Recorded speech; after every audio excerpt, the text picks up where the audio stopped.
And now to get some post-debate reaction from both the campaigns, we hear from two top political strategists, starting with the Republican National Committee's Sean Spicer. Sean, welcome back to the NewsHour. So what's your assessment of last night? How did Mr. Trump? Thanks, Judy. I think he really was able to make that contrast with Hillary Clinton.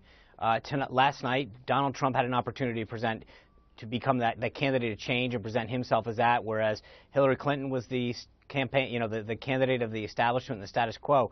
If you were looking for a candidate that's going to bring change to Washington, I think Donald Trump showed you last night that he's your candidate. If you're ready for more of the same, I think Hillary Clinton made the case that she's been in Washington for 30 years, and she can continue to deliver more of the same. One of the things he tweeted last night was, and I'm quoting, "Nothing on emails, nothing on the corrupt Clinton Foundation, and nothing on Benghazi." Some of his supporters are saying today that he should have brought these things up and he missed these opportunities. Well, you're always going to go back after a debate and figure out where you could have probably gotten some additional points in, or where you probably could have defended your record better. I think there's no situation in which you wouldn't do that. But I think when you look at the overall tone and tenor of the debate, it was one after another against Donald Trump. There was no follow-up on Hillary Clinton and nothing about her record with respect to the Clinton Foundation, nothing about Benghazi, nothing about immigration, nothing against all of the issues that were against them. For all the whining they did the day before about the media's role in this, I think they definitely got their way. All of the questions seemed focused on Donald Trump. All of the follow-ups and the interruptions were against Donald Trump. She basically got a pass last night. So it is what it is. So you're saying the moderating was unfair?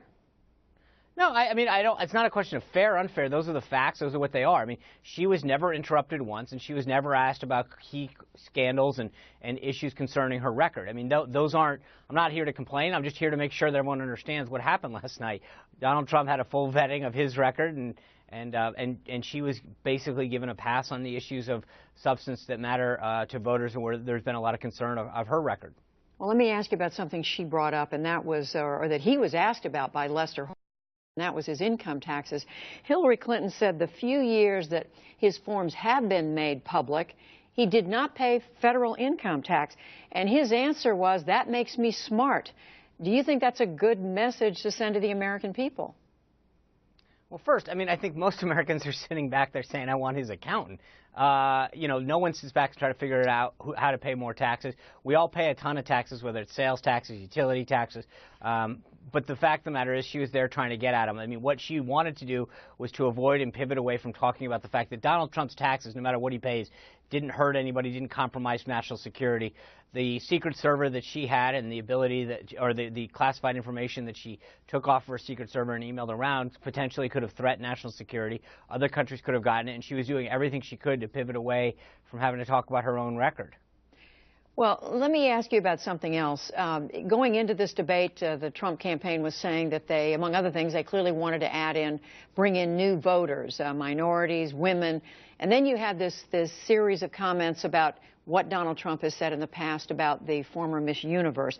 Hillary Clinton raised it last night. She said Donald Trump had called Alicia Machado Miss Piggy.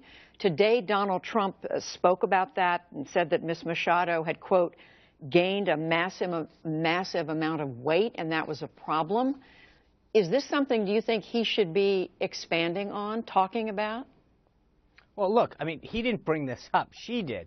Lester Holt did. She did. They went into this. Donald Trump, as you said, went in talking about how to make America great again, how to bring jobs, how to change the regulatory system to allow people to have better lives and make more money, how to provide better for their family, how to lift all people up in America. I mean, that's what he was doing last night. He was talking about policies and solutions to make the country better. She was digging up 20-year-old comments and quotes out of context and saying, this is what's happening. So, I mean, let's be honest about doing what. It was Hillary Clinton who should have been there talking about her record as Secretary of State and 2 terms in the Senate and 30 years in Washington. Instead of doing that, she was digging up quotes. You've got to wonder if you have that kind of a resume and that few of accomplishments, that really tells you where you are in this race. Donald Trump was the candidate that was there talking about solutions and policies last night, not Hillary Clinton. Just quickly, he said going into this debate, it really, in a way, took pride in the fact that he didn't prepare a great deal. Do you think that's the right approach for the next debates?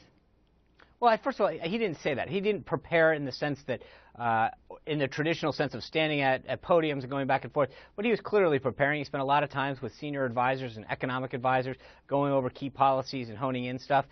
He was largely successful at that. You look at the online polls that came out, the CNBC poll, the Time poll, 1.4 million people weighed in on that Time poll. He was the clear winner. The CNBC polled almost 1 million people, all favoring him. We took in $14 million in the past 24 hours, mostly in low dollars. What that tells you is that his message of change is resonating.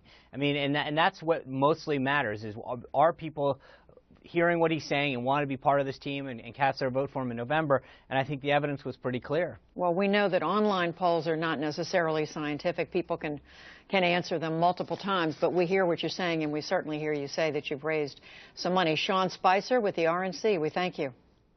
Thanks, Judy.